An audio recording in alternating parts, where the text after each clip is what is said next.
ఏర్పాటు చేసిన కృతజ్ఞతాసువార్త సభలో అందరి ప్రార్థన ఫలితమై మహిమకరముగా ఎంతో ఆనందదాయకముగా జరగడానికి ప్రభుత్వం చూపాడు. దూరం అనుకోకుండా భారం అనుకోకుండా సేవకుని ప్రేమించి సేవకుడు ఏర్పాటు చేసిన సభలకు ఆ చలిలో మంచులో వచ్చి దేవుడిని మహిమపరిచి దేవుడు మాటలు నేర్చుకున్నారు. మీ అందరిని బట్టి సంఘాన్ని బట్టి మిమ్మల్ని ప్రోత్సహించిన సంఘ పెద్దలు, స్త్రీల సమాజము, యవనస్తులు వచ్చిన ప్రతి ఒక్కరికి అందరికీ నా హృదయపూర్వక వందన. అందరికీ వందన. ఎవరికైనా వీళ్ళని పట్టించుకోకపోతే చూడలేకపోతే కనుక దయతో పెద్ద మనసుతో మన్నించండి. మీ అందరి ప్రేమను బట్టి స్తుతిస్తూ ఆనందిస్తూ మీ అందరినీ దేవుడు దీవించాలని నిత్యము ప్రార్థన చేస్తున్నాను.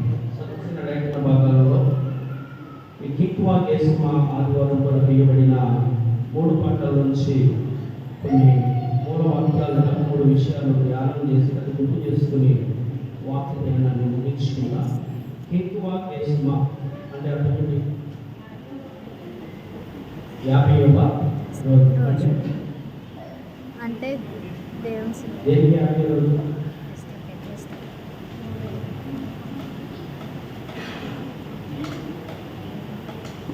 మరో 3 రోజుల్లో భస్మ బుధవారం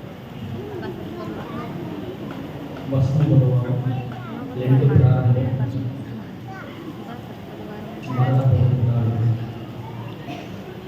వీటికి 50వ రోజు ముందుగా వచ్చేది ప్రభు గుడ్ ఫ్రైడే, మరణానికి ముందుగా వచ్చే వారమే. 50వ రోజులోకి వచ్చే వారమే కిక్వా డేస్. అందుకనే ఇక్కడ నుంచి 50 రోజులుగా ఉన్నది కనుక 50వ రోజు అని దానికి అర్థం. ఇక చదవబడిన లేఖన భాగాలలో మార్గము అనే పదము 3 విషయాలు 3 పాఠాల్లో కూడా మనకి కనబడదు. ఈ మార్గము నూతనంగా ప్రతిష్ఠింపబడిన నూతనమైన మార్గము అని మనం దాన్ని ముందు పెట్టుకుని ఆలోచన చేసి ధ్యానం చేయగలిగితే పాత నిబంధన పాఠ్యభాగంలో పరిశుద్ధ మార్గం అనేది కనబడుతుంది. ఇక సువార్త పాఠ్యభాగంలో ప్రభు చెప్పినట్టు కదా, మరికొన్ని దినాలు నన్ను సిలువ మార్గం అనేది కనబడుతుంది. ఇక చదివిన మాటల్లో సడలిన చేతులను బలపరచుడి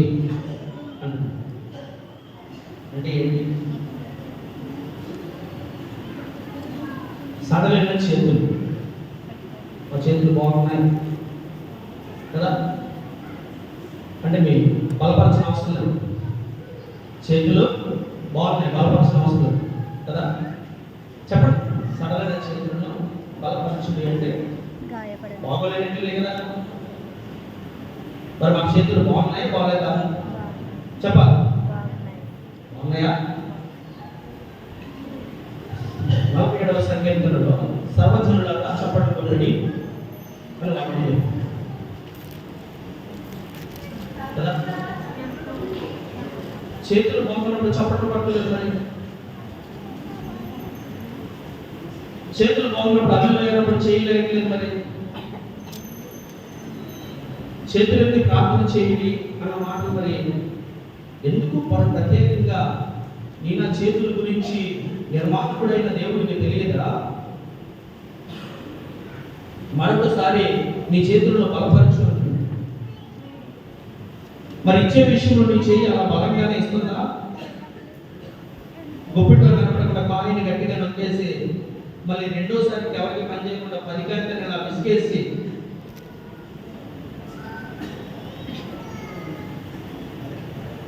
ఏ రకంగా బలంగా ఉన్నాయో మనం ఆలోచన చేసుకో. మీ చేతులు సడలిపోయి అలా బలపరచుకోండి అంటున్నాడు దేవుడు. ఏ విషయంలో సడలిపోయి అంటే కనుక దేవుడికి ఇచ్చే విషయంలో, దేవుడిని స్తుతించే విషయంలో సడలిపోయినేమో మరలా వాటిని బలపరచు. రెండవదిగా చెప్తున్నాడు, తొట్టిల్లు మోకాళ్ళను దృఢపరచుడి. అరికాళ్ళతో కదా మనం నడిచేది, మోకాళ్ళ గురించి మాట్లాడుతున్నాడండి. నీ మోకాళ్ళ అనుభవానికి నువ్వు దూరం అయిపోయావు, ప్రార్థన అనుభవం నీ మోకాళ్ళు మరలా చెప్పండి, ఏం చేయాలి? దృఢపరచుకోవాలి. చదవగలుగుతామా? తొట్రిల్లు మోకాళ్ళను దృఢపరచుడి. క్యాలెండరీ వాక్య ధ్యానము, క్యాలెండరీ ప్రార్థన నేటి క్రైస్తవ లోకంలో ఎక్కువైపోయింది. ప్రభువు ఆ గెత్సెమనే తోటలోకి వెళ్ళి, ఆ కొండ మీదకి వెళ్ళి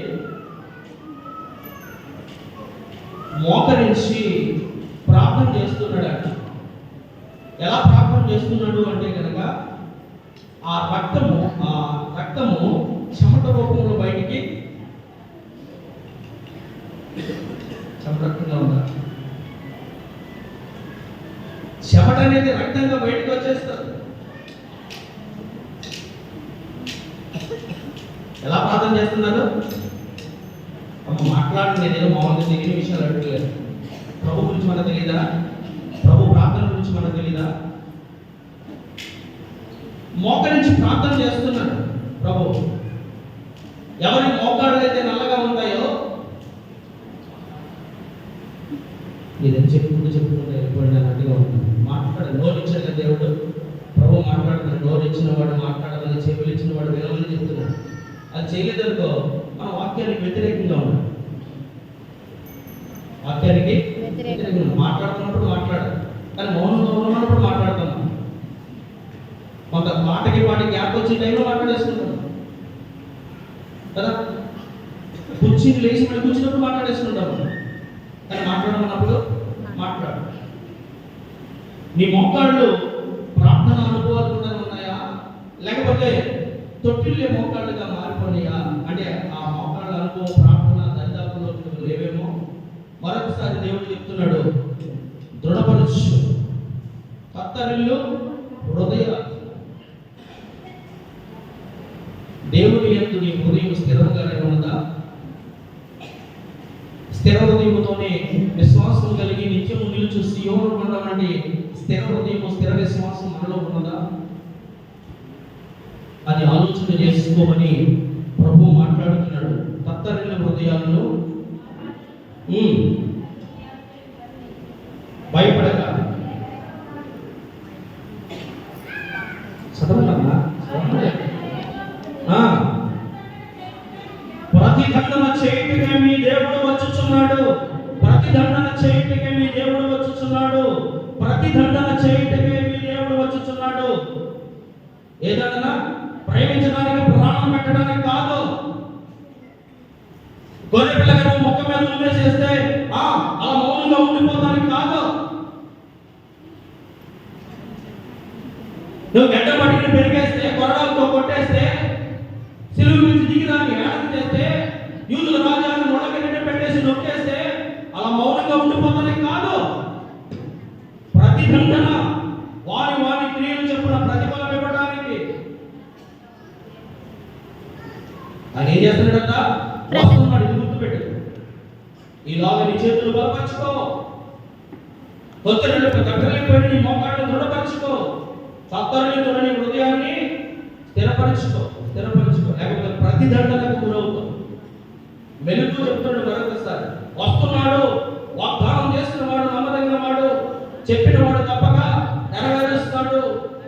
నమ్మదగిన వాగ్దానం పరిశుద్ధ గ్రంథంలో మనం పరిశీలన చేస్తూ ధ్యానం చేస్తూ వస్తున్నాము.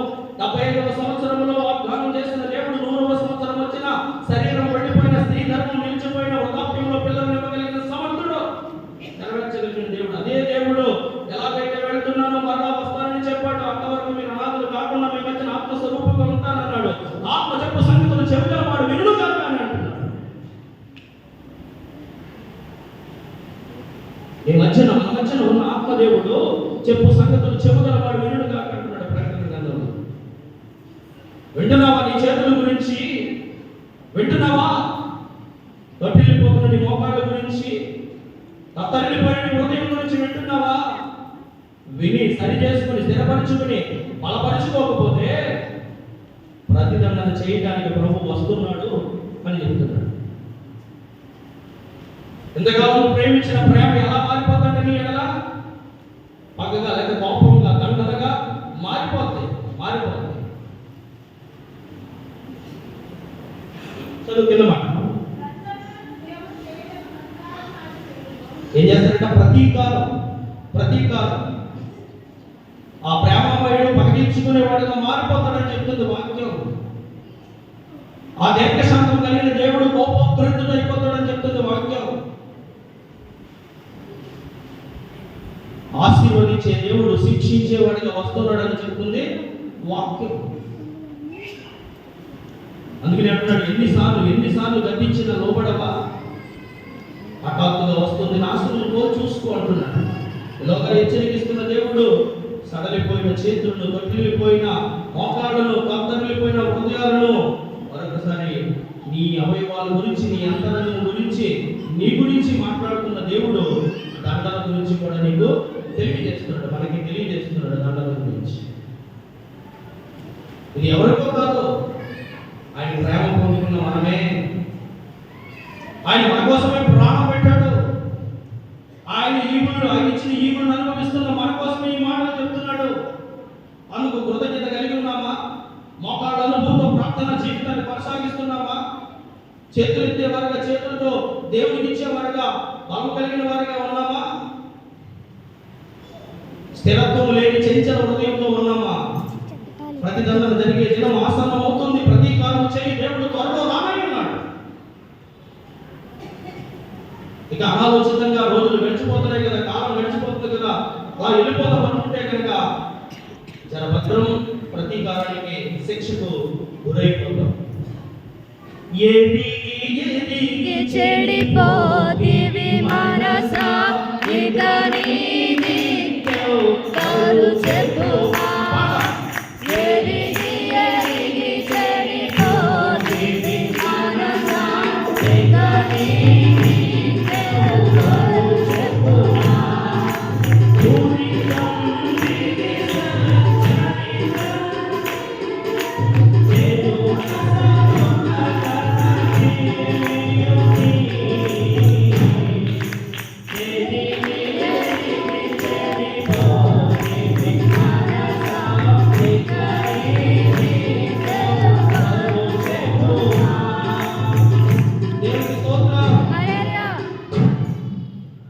తెలియని వానికి శిక్ష లేదు, తెలిసి చేస్తే దెబ్బలు ఉన్నాయి.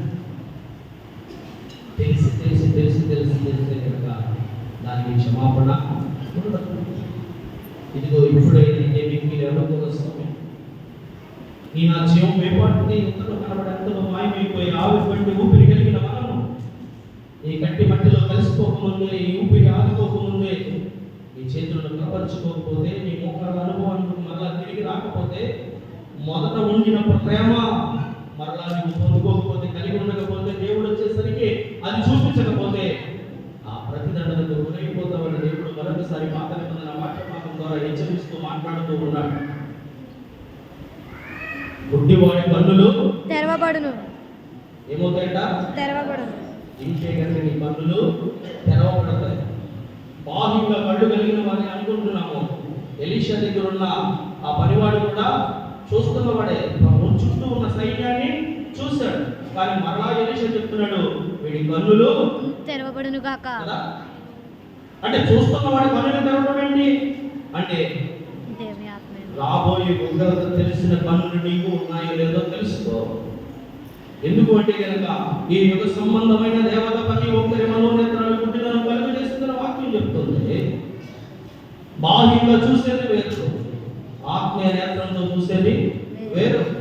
ఎప్పుడైతే నీ ఆత్మీయ నేత్రం వెలిగింపబడతాయో, నీ కన్నులు తెరవబడతాయో, అప్పుడే రాకడ గురించి నీకు అవగాహన అనేది, శిక్ష గురించి అవగాహన అనేది నీకు వస్తుంది. బాహ్యమైన వాటిని చూస్తే కనపడే వాటిని చూస్తూ బాగా వెళ్ళి మర్చిపోతాం. నీ కన్నులు కుదురుతున్నది ఇంకా ఏదో చూడాలనుకుంటారు. కానీ ఆయన ప్రసంగి చెప్తున్నాడు కదా, సొలొమోను, నా కన్ను కావాలనుకుంటే సాధనలేదు, కానీ నా కన్ను తృప్తి చెందలేదు. అందుకే బాహ్యమైన కన్నుల గురించి కాదు, నీ కన్నులు తెరవని చెప్తూ, తెరవబడతాయని చెప్తూ నువ్వు వింటే కనుక, వాక్యం వింటే కనుక నీ ఆత్మీయ నేత్రాలు వెలిగింపబడతాయి. అది వెలిగింపబడాలని ప్రభు మాట్లాడుతాడు. చదువుతుంది మనం. చెవిటి వారి చెవులు విప్పబడును, కుంటివాడు తప్పివలె వలె గంతులు వేయును, మూగవారి నాలుక పాడును, అరణ్యములో నీళ్లు ఉబ్బును. ఈ విషయాలన్నీ కూడా నీవు ఆలోచన చేస్తే అరణ్యములంటి హృదయము కలిగిన నీ జీవితము నేటి దిన ఎలా ఉండాలో తెలుసా? దున్నబడిన పొలములాగా మారాలి. అరణ్యంలో పంటలు పండవు. అరణ్యం కింద ఉంటే భూమి ఫలితము లేదు. అరణ్య భూమికి ప్రయోజనం ఏమాత్రము లేదు. ఎప్పుడైతే ఆ భూమి దండపడతాదో, ఎప్పుడైతే ఆ పంటకు లేదా నారు వేయడానికి సిద్ధంగా ఉంటుందో, అప్పుడే ఆ భూమిలో ఏమవుతుందంట? విత్తనము లేదా వేసిన నారు ఫలిస్తుంది. ఎప్పుడైతే నీ హృదయం అనే ఆ బీడు, నీ హృదయం అనే అరణ్యమైన ఆ బీడు భూమి దున్నపడాలి, చదువు చేయబడాలి, అప్పుడే వాక్కు నీలో ఫలిస్తుంది. బాల్యమైన భక్తిని చూసేవారు కోరుకుంటారు, దాన్ని ఇష్టపడతారు. హృదయాంతరంగాలు ఎరిగిన దేవుడు, అంతరంగాన్ని ఎరిగిన దేవుడు అంతరంగం గురించి మాట్లాడతారు. నీ హృదయం ఆయన వాక్యం అనే విత్తనాలకు సిద్ధపడిన పొలంగానే ఉందా? నారు వేయడానికి సిద్ధపడిన పొలంగానే ఉందా? విత్తనం వేయడానికి సిద్ధపడిన పొలంగానే ఉందా? లేదా ఇంకా బీడు భూమి కిందనే, అరణ్య భూమి కిందనే ఉందా? ఉదయ కలసమిలో విలువైన సంగతులన్నీ దేవుడు మనతో మాట్లాడుతూ ఉన్నాడు. ఇంకా నువ్వు కుంటివాడి కిందనే, దేవుడిని ఆరాధించలేని, ఎక్కడ పెడితే అక్కడ ఉన్నట్టు ఏదో వచ్చి అమ్మా ఇలా అంటూ దేవుడిని కనపరచకుండా వెళ్ళిపోతే కనుక నువ్వు గంతులు వేయాలని చెబుతున్నాడు దేవుడి సన్నిధి. అంటే అంత ఉత్సాహంగా దేవుడిని కనపరిచేవారుగా ఉన్నారు. దేవుడు నీ నుంచి కోరుకుంటున్నాడు. యెషయా ప్రవచించింది, ప్రభు వచ్చినప్పుడు కుంటివారు కన్నులు తెరుస్తారు, కుంటివారు లేస్తారు, మోగవారు మాట్లాడతారు. ఈ విషయాన్ని చెప్తున్నాడు. నేటి ఆత్మదేవుడు నీతో నాతో మాట్లాడేదంటే తెలుసా? నువ్వు కూడా అలాగే ఉన్నావేమో. నీవు నేను అలాగే ఉన్నామా? కన్ను నుండి చూడలేవా యేసు మహిమను, చెవులు నుండి వినలేవా యేసు మాటలు, కన్ను నుండి చూడలేవా యేసు మహిమను, చెవులు నుండి వినలేవా యేసు మాటలు, తాను నుండి పాడలేవా యేసు మాటలు, తాను నుండి నడవలేవా యేసు మాటలు, తాను నుండి పాడలేవా యేసు మాటలు, తాను నుండి నడవలేవా యేసు మాటలు, కన్ను నుండి చూడలేవా యేసు మహిమను, చెవులు నుండి వినలేవా యేసు మాటలు. దేవునికి స్తోత్రం. హల్లెలూయా. ప్రతిష్ఠింపబడిన నూతన మార్గంలో నడవాలి అంటే కనుక యెషయా చెప్పినట్లు సడలిన నీ చేతులు బలపరచబడాలి, తొట్టిల్చున్న నీ మోకాలు దృఢపరచబడాలి, దత్తగిల్చున్న నీ హృదయము స్థిరపరచబడాలి, నీ అంతరంగం వెలిగించబడాలి. జింక వలె దుప్పి వలె గంతులు వేసి ఆనందంగా ఆరాధించే స్థితిలోనికి నీకు రావాలి. అంతరంగాలను పరిశీలించే దేవుని మాటలకు చక్కటి భూమిగా నీ హృదయం సిద్ధపరిచినదిగా ఉండాలి. చదువు ఒక మాట.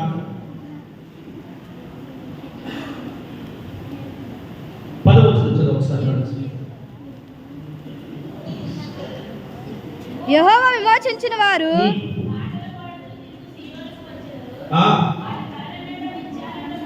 దేవునికి స్తోత్రం. హల్లెలూయా.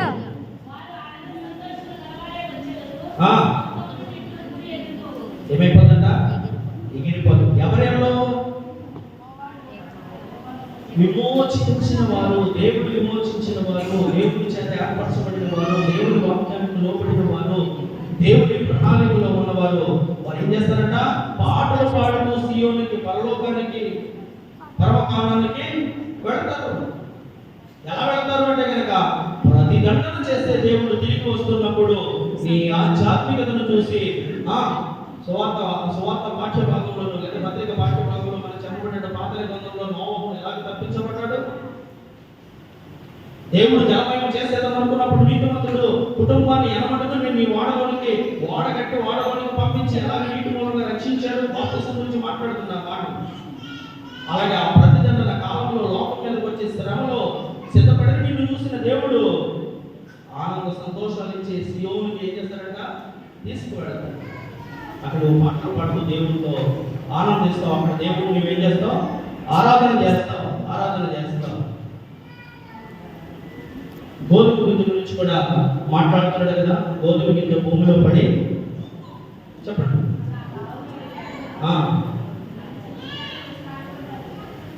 మనం ఒడ్డు గింజ వేస్తాం కదా, లేకపోతే ఆ ఒడ్డు గింజ వచ్చిన దాన్ని ఒకదాన్ని నాటితే అది దుబ్బు అయిపోతుంది. గింజ ఉంటే ఎన్ని గింజలు వస్తున్నాయి? ఇవన్నీ ఎన్ని గింజలు వస్తున్నాయి? నువ్వు మారితే ఆ గింజమైన నీవు పాపములో చచ్చిపోయి క్రీస్తులో మొలకెత్తితే, పాపం అనే దాంట్లో పాతి పెట్టబడి క్రీస్తు అనే బాప్తిసంలో నువ్వు బ్రతికితే, నీ ద్వారా వెన్నుల నుంచి గింజలు అనేకమైన రక్షణలోనికి వస్తారు. అనేకమైన వెన్నులు నీలో నుంచి వస్తాయి. అనేక మంది నీ ద్వారా రక్షింపబడతారు. గోధుమ గింజ ఒంటిగానే ఉంటుంది. అది భూమిలో పడినప్పుడు మొలకెత్తగా అది గొప్ప గింజలు త్వరగా ఫలించేదిగా ఉంటుంది. మాటని ఆత్మీయంగా ఆలోచన చేసుకుంటూ వెళ్ళాలి. కొరింథీయులకు రాసిన 2వ పత్రిక చదువుతాం. 3వ అధ్యాయం 18వ వచనం.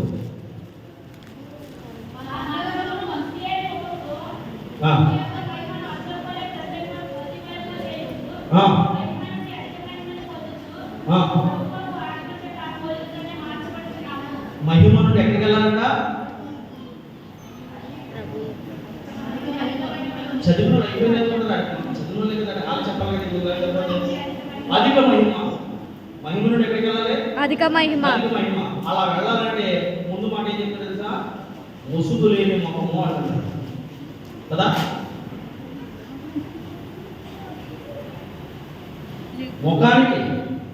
ముఖానికి ఏముందా? ముసుగుంది. వాక్యం చెప్తుంది, నీకు నాకు పాపం అనే అడ్డుగోడ ఉంది. ఆ అడ్డుగోడ కూలితేనే, ఆ పెద్దదైన ఆ ఎరుకో గోడ కూలితేనే ఎరుకోలోకి ప్రవేశించగలరు. యెహోషువకు దేవుడు చెప్పినప్పుడు, యెహోషువ ఆ గోడను చూసి భయపడద్దు, నువ్వేమి గుణపాల దగ్గరలో ఏం పట్టుకెళ్ళవసరం లేదు, దేవుని స్తుతించాలి. ఆ స్థుతితో ఏమైపోయి గోడ బద్దలైపోయింది. ఆ గోడలన్నీ కూలిపోయి నీ ముఖం మీద ముసుగు తీయబడ, నీకు తెలియకుండా నీ ముఖం మీద ఏదో ముసుకుంది. దేవుడు నీ ముఖం చూడలేకుండా, అధిక మహిమ నుంచి అధిక మహిమలోనికి వెళ్ళలేకుండా, అలనాడు కూడా మోషే దేవునితో 40 దినాలు సహవాసం చేస్తే దేవుని మహిమ చేత ఆ ముఖము ప్రకాశిస్తున్న ఆ ముఖాన్ని ఇశ్రాయేలు ప్రజలు ఏమంటున్నారు తెలుసా? నీ ముఖం మీద ఏమేసుకోమన్నారు? ముసుగు. నేటి దినం వరకు కూడా దేవుని దగ్గరికి రావడానికి ఆ ముసుగుని అడ్డం వేసుకుంటున్నారు చాలా. ఇంకా ఏముందని, ఇంకా ఏం బాగుందామని, ఏం అనుకుందామని, రాత్రి పడుకున్న వాళ్ళకి తెల్లారి లేవడం ఉండదు. ఎందుకు? ఏం చేద్దాం? ముసుగు అనేది తీయబడాలి. పౌలుగా చెప్తున్నాడు, నేటి వరకు ఎలాగైతే ఇశ్రాయేలు ప్రజలు ఆ ముసుగుని కోరిక ప్రకాశాన్ని చూస్తే ఏ లోకాలు కూడా ప్రకాశించినేమో. దేవుని పాదాల చెంత వాక్యాన్ని పట్టుకుని వచ్చిన మోషే ముఖం ప్రకాశిస్తున్నప్పుడు ఇశ్రాయేలు కూడా దేవుడు చూస్తే వీరి ముఖం కూడా ప్రకాశించింది. ఆ ప్రసంగంలో వీరిలో కూడా వచ్చింది. కానీ నీ ముఖాన్ని ముసుగేసుకుని మేము చూడలేమంటున్నాను. అలాగే నేటి దినాల్లో కూడా ప్రకాశించే కొంతకాలం వెలుగు మీ మధ్య ఉంటుంది, తర్వాత వెలుగు ఉండదు. ఆ వెలుగు ఉండగానే ఆ వెలుగును గుర్తించండి. వాక్యం అనేది ప్రకాశిస్తుంది. ఆ ప్రకాశానికి నువ్వు ముసుగేసుకుని ఆ చెయ్యి అడ్డ పెట్టుకో, ముసుగేసుకోకు. నీ హృదయానికి ముసుగు అడ్డంగా పెట్టుకోకు. ఆ ప్రకాశాన్ని ఎవరు నీ లోనికి చేయని పాపకు దూరం చేయని, ఆ ముసుగుని దాన్ని తొలగించని.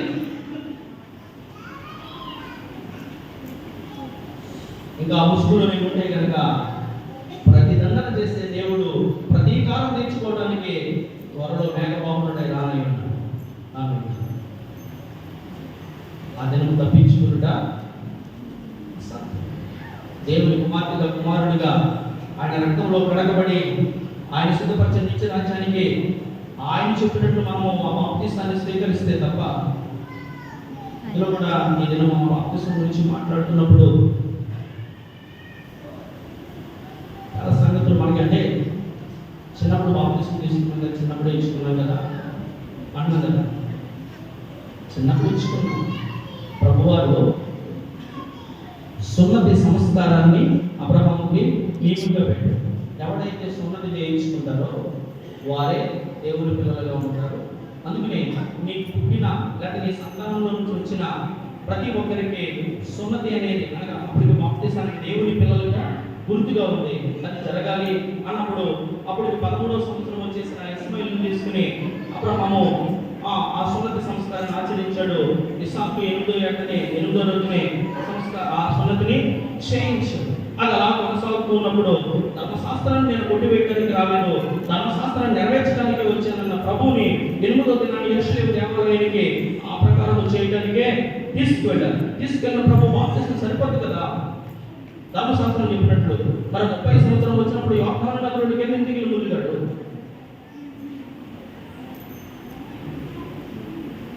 యోర్దాను నగరుడికి మళ్ళీ 30వ సంవత్సరం వచ్చినప్పుడు ఎందుకు మళ్ళీ బాప్తిసం ప్రభు తీసుకున్నాడు? నీటి యావత్తు ఇలా జరిగినట్టు ఇప్పుడు కానీ అని యోహాను ఎందుకు చెప్తున్నాడు? నీ చేత నేను బాప్తిసం పొందవలసిన వాడిగా ఉంటుండగా నువ్వు నా చేత అంటే నీతి యావత్తు జరిగినట్టు కానీ అంటున్నాడు యోహాను. మీరు ధర్మశాస్త్రాన్ని పాటించేవారు కదా, 8వ ఏటనే చిన్నప్పుడే అయిపోయింది అనుకునేవారు కదా. సర్వసంతానమా ఈ బాప్తిసం గురించి మీకు బుద్ధి చెప్పి అవగాహన కలిగించిన వాడు ఎవడు? ఎందుకు వచ్చేది ఇక్కడికి యోహాను ప్రశ్నిస్తున్నాడు. ప్రశ్నించలేదా? అప్పుడు ధర్మశాస్త్రం లేదా? ధర్మశాస్త్రం కలిగిన వారు కదా యోర్దానులో యోహాను చేత బాప్తిసం పొందారు.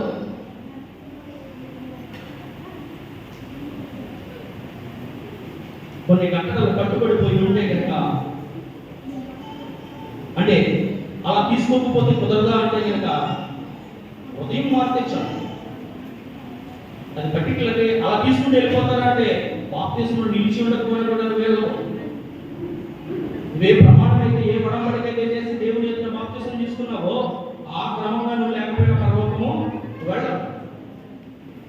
బాప్తిసం అనగా పాతి పెట్టబడటం. భూమిలో కింద పాతి పెట్టబడిన తర్వాత అది మొలకెత్తుతుంది, మొక్కగా వస్తుంది, నూతనమైన చిగురులతో కనపడుతుంది, అది ఫలించేట్టుగా మారుతుంది. నీ నా జీవితం పాత జీవితంగా కనపడకూడదు, నూతనమైన జీవితం బాప్తిసం తర్వాత కనపడాలి. అవగాహన లేనప్పుడు తీసుకోవచ్చు కదా. కానీ నీకు ఒక అవగాహన వస్తే వాక్యం నేను తాకితే బాప్తిసం అనేది నిజంగా అవసరమే అని నీకు అనిపిస్తే ఆ బుద్ధి అనేది నీకు కలిగితే తీసుకో.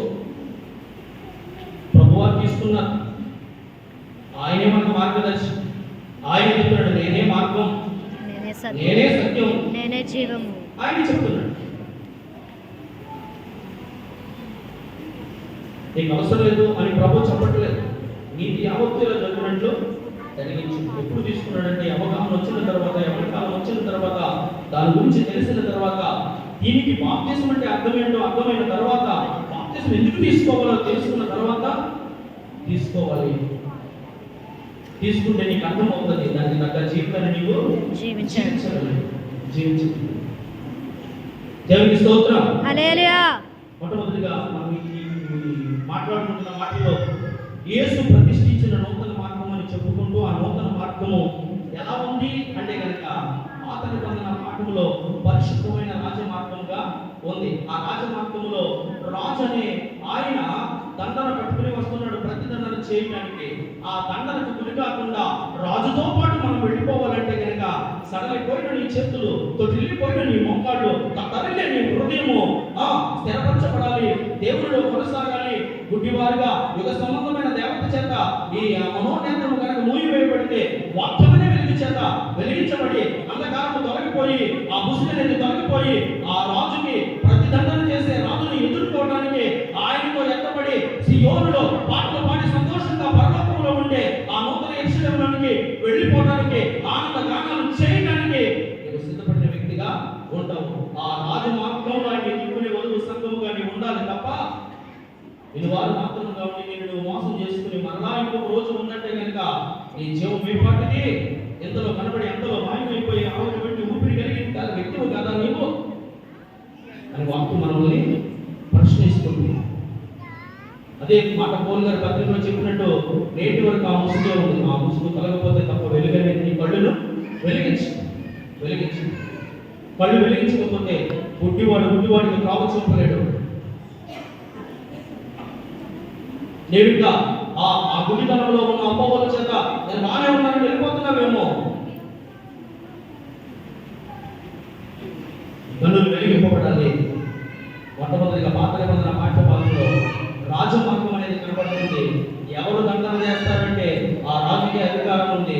ఆ రాజుని ఆయన ప్రతిదండన చేయడానికి వస్తున్నాడని వాక్యం తెలియజేస్తుంది. రెండోదిగా సువార్తలో శిలువ మార్గం. ఏ మార్గం అంటే శిలువ మార్గం. 12వ అధ్యాయము 26వ వచనం నుంచి 36వ వచనం వరకు మనము చదువుగా విన్నాము. ఈ శిలువ మార్గంలో చదువుదాం. మత్తయి సువార్త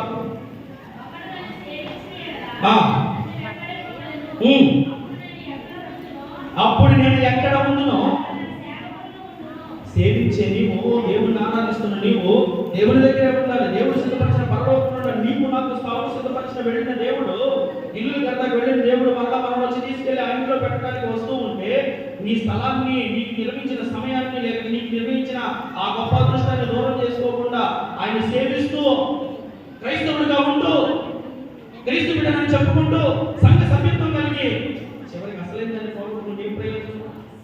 దేవుని ఆశ చెప్తున్నాడు, నన్ను సేవించేవాడు నా దగ్గర ఉండాలి, ఉంటాడు. అది కదా ప్రభు ఆశ, నన్ను సేవించేవాడు నా దగ్గర ఉండాలి అని చెప్తున్నాడు. మత్తయి సువార్త 13వ అధ్యాయం 23వ వచనం.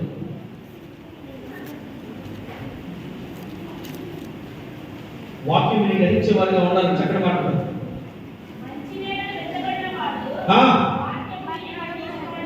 వాక్యము విని మంచి నేల పడిన విత్తనం వలె, వాక్యం విన్నవాడు మంచి నేల పడిన విత్తనం వలె ఎలా ఉంటాడంట? చదువు. గ్రహించువాడు అట్టి వారు సఫలులై ఒకడు 100 ఒకడు 60 దేని ద్వారా ఫలిస్తున్నావు? సడలిన చేతులు బలపరచమంటే ఇంకా ఎక్కువ కష్టపడతామని కాదు, స్తుతించు. దేని ద్వారా ఆశీర్వదింపబడతామంట? 30, 60, 100 దేని ద్వారా ఆశీర్వదింపబడతామంట? వాక్యం ద్వారానే. ఈ వాక్యమే మన జీవితాన్ని వెలిగించేది. సమాధిలోకి వెళ్ళిపోయినా కానీ వాక్యమే మనల్ని బ్రతికించేది. అది ఎరిగిన దావీదు, ఈ వాక్యమే నన్ను బ్రతికించేది, నా బాధల్లో నెమ్మదిస్తుంది. రాజు అన్ని కలిగిన వాడు చెప్తున్న మాటలు ఇవి. యేసుకేలుతో చెప్తున్నాడు 37వ అధ్యాయం, యేసుకేలు 37వ అధ్యాయము, ఆ గన్నిన్నం లోయలోకి వెళ్ళి నా వాక్యాన్ని ప్రకటించు, నా వాక్కును ప్రకటించు. ఏమొచ్చింది అంటే కనుక ఆ ఎముకల్లోనికి ఏమొచ్చింది? జీవం వచ్చింది. దేవుని మాట వింటూ ఉంటే ఎముకల్లోనికి జీవం వచ్చి అందరూ సజీవులుగా నిలబడుతూ ఉంటే, సజీవులని చెప్పుకుంటున్న నీ జీవితంలో ఆ జీవం అనేది ఉన్నదా? లేకపోతే వాక్యం వింటున్న నీ జీవితంలో వాక్యము ఫలిస్తూ ఉందా? వాక్యానుసరంగా ఉందా? లేకపోతే నీ హృదయము మంచి నెలగానే వాక్యానికి చోటించే హృదయంగానే ఉందా? అలా ఉంటే కనుక దేవుడు నీకు అంటున్నాడు, నువ్వు ఫలిస్తూ ప్రారంభిస్తావు. 30 60 100 ఫలిస్తావు. యోహాను సువార్త చదివిన మాటల్లోనే, యోహాను సువార్త 12వ అధ్యాయంలోనే 24వ వచనంలో గోధుమ గింజ గురించి మరొకసారి జ్ఞాపకం చేసుకుంది. భూమిలో పడి ఒంటిగానే ఉండదు, చచ్చిన ఎడల ఏమవుతుందంట? చచ్చిన తర్వాత చచ్చిపోయింది అంటే ఏమైంది? అది ఏమవుతుంది? ఇప్పుడు మొలకెత్తుతుంది. బాహ్యమైన జీవితంలో, పాపపు జీవితంలో చచ్చిపోవాలండి. క్రీస్తులో బ్రతకాలి. క్రీస్తులో ఉన్నవాడు నూతన సృష్టి, పాతవి గతించి ఇదిగో సమస్తము నూతన మగును. జీవించుచున్నావన్న పేరు ఉన్నది, మృతుడవే నీవు, మృతుడవే. జీవించుచున్నావన్న పేరు ఉన్నది, మృతుడవే నీవు, మృతుడవే. ఏ స్థితిలో నుండి పడిపోతివ నీవు, జ్ఞాపకము చేసుకొని వారు మనసు నుండి. ఏ స్థితిలో నుండి పడిపోతివ నీవు,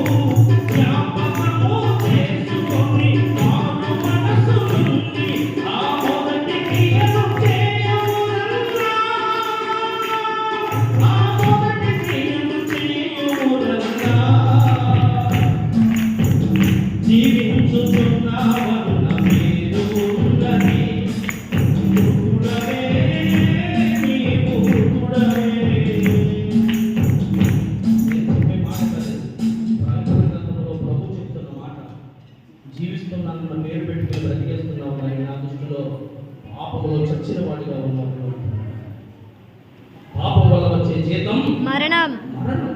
మరణం. అది ఎరిగిన పౌలు గారు ఏమంటున్నాడు తెలుసా?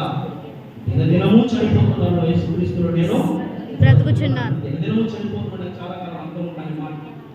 అలాంటి వాడు దినదినము చనిపోతుంటే ఈ బాహ్యమైన లోకంలో చూపో, మాట, ఓహో, ఉద్దేశ, కోరికో, అలవాటు, ఆచారమో, లేకపోతే శరీరమో ఏదో దాన్ని బట్టి నీవు చనిపోతున్నావు. పాపం అనేది నీలో జరుగుతుంది. పాపం వల్ల వచ్చే జీవితం మరణం కనుక దానికోసం నీవు మరలా పశ్చాత్తాపం పొందాలి. బ్రతికించే మరణపు ముందును విడిచి మృత్యుని చేయడానికి క్రీస్తుని జ్ఞాపకం చేసుకుని మరలా ఆయనలో నీవు బ్రతకాలి. ఏ స్థితిలో పడిపోతున్నావో మొదటి క్రియలు చేయడానికి నీవు జ్ఞాపకం ఉంచుకోవాలి. వాక్యం అదే చెబుతుంది. శిలువ మార్గంలో జీవం ఉన్నది. శిలువ మార్గంలో ఏముంది? జీవం ఉన్నది. చనిపోతే చంపేస్తే సరిపోతారు. ఈయన చంపేస్తే మన అడ్డు తొలగిపోతే మన ఇష్టానుసారంగా ఉండొచ్చు.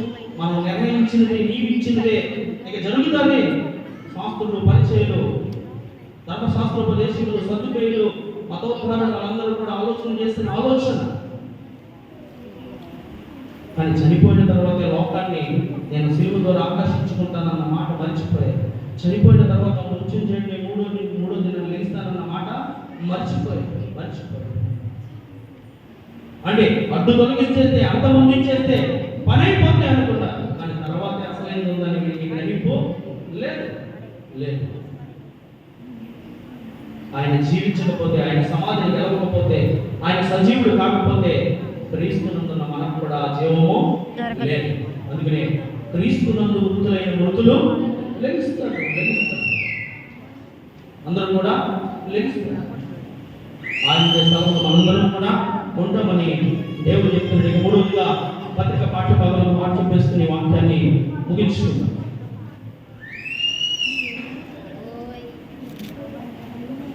మూడవదిగా పరలోకానికి ఏకైక మార్గం. పరలోకానికి ఎన్ని మార్గాలు ఉన్నాయి? ఒకటే మార్గం. ఎన్ని మార్గాలు ఉన్నాయి? ఒకటే మార్గం. ఒకటే, రెండు కాదు. రెండు మార్గాల్లో రెండోది నరకం. పరలోకానికి ఒకే మార్గం. ఆ మార్గమే యేసయ్య. యేసు చేసిన మోసం ఆలోచిస్తున్న నీవు ఈ భూమి మీద ఉన్నప్పుడు ఆయన చూపించిన దీర్ఘశాంతాన్ని చూపించగలుగుతున్నావా? ఆయన జీవించిన పరిశుద్ధతను కలిగి పరిశుద్ధంగా బ్రతకగలుగుతున్నావా? ఆయన చేసిన రాత్రి ప్రజలంతా దేవుడు పరిచయం చేసి రాత్రి ప్రార్థన చేసే అనుభవాలు కూడా ఆయన వెళ్ళాడు. అటువంటి ప్రార్థన అనుభవాలు నా జీవితంలో ఉన్నాయా? ఈ అనుభవాలు కూడా ఆ మార్గమైన యేసు మనకి మాదిరి నుంచి పోయాడు కనుక ఆ మాదిరి నీవు నేను అనుసరిస్తూ ఆ క్రమంలో నడిస్తేనే ఆయన పరలోకంలో మనం కూడా ఉండగలుగుతాం. ఏదో మనం అలా వచ్చి వెళ్ళిపోతే అంటే కొన్ని మంచి పనులు చేసేస్తే వెళ్ళిపోమంటాం. తల్లిలో నీ ప్రార్థన వినబడింది, నీ ధర్మకార్యాలు వినబడ్డాయి, కానీ నీకు వాక్యం ద్వారా చాలా అవసరమే నడపడం కదా. తల్లిలో ప్రార్థన చేసేవాడిగా ఉన్నాడు, దర్శనాలు చూసే ప్రార్థన ఉండాలి, దేవుని స్వరం వినే ప్రార్థన ఉండాలి, ధర్మకార్యాలు చేసే మంచి బుద్ధి ఉంది. కానీ ఇంకా నీకు వాక్యం అవసరం ఉంది. ఆ వాక్యం చెప్తారు. వాక్యం చెప్పిన తర్వాత పేతురు వచ్చి వాక్యం చెప్తారు. ఇంటి వారందరూ కూడా ఏం చేశారు? రక్షణ పొందారు. అది అవసరం. శిలువ మార్గం జీవం. ఆ బాప్తిస్మం అనేది లేకపోతే నిత్య రాజ్యానికి ప్రవేశం అనేది లేదు. ఒకడు నీటి మూలంగా ఒకడు ఆత్మ మూలంగాను జన్మిస్తే తప్ప ఆయన రాజ్యంలో దేవుని ప్రవేశించడు. ఆ నికోదేము కూడా అర్థమవలేదు. ఆ రోజు ముసలివాడే నికోదేము, శనగ సభలో ముఖ్యుడే, అంటే ఉన్నతమైన ఉద్యోగంలో కలిగిన వాడే. ఇంకా చెప్పాలంటే ప్రభుని ఏదో తప్పుపట్టి ఆయన సిలువేయాలన్న ఆ వారిలో ఇతను కూడా ఒక పాత్రధారుడే, ఒక సూత్రధారే, అధికారం కలిగిన వాడే. ప్రశ్నిస్తున్నాడు, మరలా జన్మించడం ఏంటి? ముసలివాడైన వాడు తల్లి గర్భంలో ఎలా ప్రవేశిస్తాడు? ఏం మాట్లాడుతాను నువ్వు అంటున్నాడు. ఒకడు నీటి మూలంగా, ఒకడు ఆత్మ మూలంగా జన్మించాడు. బాప్తిస్మ జన్మ గురించి ప్రభు మాట్లాడుతున్నాడు. అది ఎప్పుడు అర్థమైంది అంటే కనుక నికోదేముకే ప్రభు చెప్పిన మాటలు విన్న నికోదేము ఆయన చనిపోయిన తర్వాత అర్థమైంది. ఆయన చెప్పినట్టు చనిపోయాడు, ఖచ్చితంగా ఆయన లెగిస్తాడు. లెగిసేలోగా నేను క్షమాపణ పొందాలని 150 సేర్లు ఎత్తు బాడాన్ని తీసుకొచ్చి అక్కడ మరి ఈరోజు నీకు నాకు అర్థమవుతుందా? నీకు నాకు అర్థమవుతుందా? ఈ సిలువ మార్గంలో ఏముంది అంటే కనుక నిరంతరము జీవించే జీవం. ఆ మార్గంలోకి వెళ్లకుండా నీకు నిర్ణయించిన ఆయుష్కాలం ఇష్టానుసారంగా జీవిస్తే ఆ జీవం ఎంత అంటే ఈ లోకంలో ఉన్నంత కాలమే అయిపోతుంది. కానీ ఈ సిలువ మార్గంలోకి వస్తే చనిపోయినా కానీ తిరిగి వెళ్తావు, బాప్తిస్మాన్ని బట్టి బ్రతుకుతావు, సిద్ధపడిన పరలోకం వెళ్తావు, యుగయుగాలు నీవు జీవిస్తావు. చదువు మాట చదువు. యోహాను సువార్త మొదటి యోహాను పత్రిక మొదటి అధ్యాయం 7వ వచనం.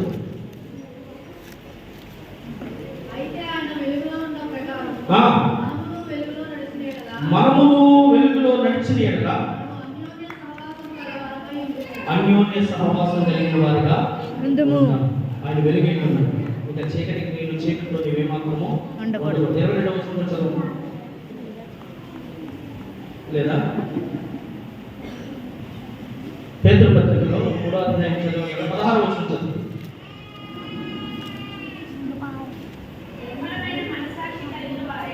ఏ మనసు అంట? నిర్మలమైన మనస్సాక్షి.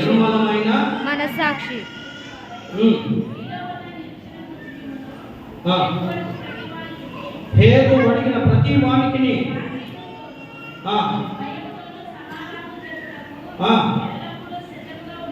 ఎల్లప్పుడూ సిద్ధంగా ఉంది.